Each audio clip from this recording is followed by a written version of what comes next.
as much fun as I have on freshwater, I think my biggest kicks have come fishing on saltwater. These are all my freshwater reels, virtually all of them Pfluger medalist reels, some of them going back to the 50s and 60s. You don't need to have a lot of backing on these reels, so they can be smaller and they can be lighter.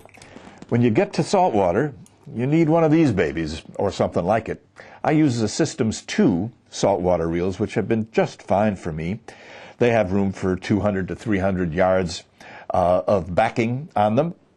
And you need that for some fish that are big enough and strong enough to take off on really high speed and lengthy runs. And the fish I have the biggest fun with on saltwater is bonefish. I think pound for pound, they're the greatest fighting fish, the most exciting experience in the world of fishing. They come in from deep water and come into sand flats, sometimes in only 6 inches of water, sometimes maybe 2 or 3 feet of water. And it's as much hunting as fishing. You stalk them. You see them off in the distance with polarized sunglasses under the surface. You have to try to sneak up on them and very precisely present a fly to them while they're on the move. And if you can get one of these flies, let's see if I got a bonefish fly around here to show you. I knew I had some. Oh yeah, these are all bonefish flies here. If you can get one of these to sink rapidly enough and with the proper timing for these fish, you will get lucky and you'll have yourself a bonefish on the line. Those are 3 very classic bonefish flies: the Crazy Charlie, the Bonefish Special, Agent Orange, sometimes called Agent Bonefish. These are really effective flies. If a bonefish hits, he'll take off on a run that will be 30 miles an hour, and your reel will be screaming with the friction of it and literally smoking at times as he takes out 200 or 250 yards of line on that first run. They're called the gray ghost because they're so elusive, hard to see, hard to catch, but they're great, great fun.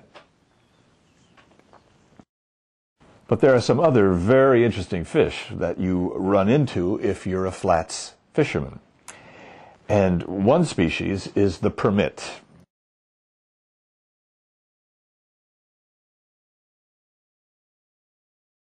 I have a couple of, I think, gorgeous permit flies.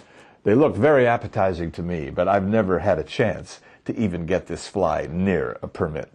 They're the most elusive, the most toughest fish to catch on the flats, and there's many an expert fisherman who has fished for decades and never even had an opportunity to cast to one, let alone get hooked up. I may not have caught any permit, but I have caught some barracuda, and they are extraordinary on a fly rod. You take this huge fly, you cast it out to where you see them swimming in and around the flats. As soon as the fly hits, you take your fly rod, you tuck it under your armpit, and you grab the fly line and you start reeling it in hand over hand as fast as you can. There's no such thing as too fast. And if it's fast enough, they get attracted, they come and they grab that fly, they take off on these incredible longitudinal leaps that are sometimes 20 plus feet each one. It's just endless aerial displays. It's really a kick. Another fish that you may run into in and around the flats is the tarpon. And tarpon are very hard to coax into hitting a fly, and they're very hard to catch because of their incredible hard mouths. They usually just toss the fly in the first leap. And there's a whole subculture of people who tie tarpon flies. This is an example of a beautifully tied tarpon fly that I had somebody up in Santa Rosa, California, tie for me on one of my trips. It takes a long while to do it that beautifully. The other fish I've caught in and around the flats have been trevally and sharks that always seem to be around whether you want them or not. But they can be a lot of fun, and they'll take virtually anything. They would love a streamer like this. They'll just come on and glam onto it. So it's just an adventure in saltwater because you never really know what you're going to run into.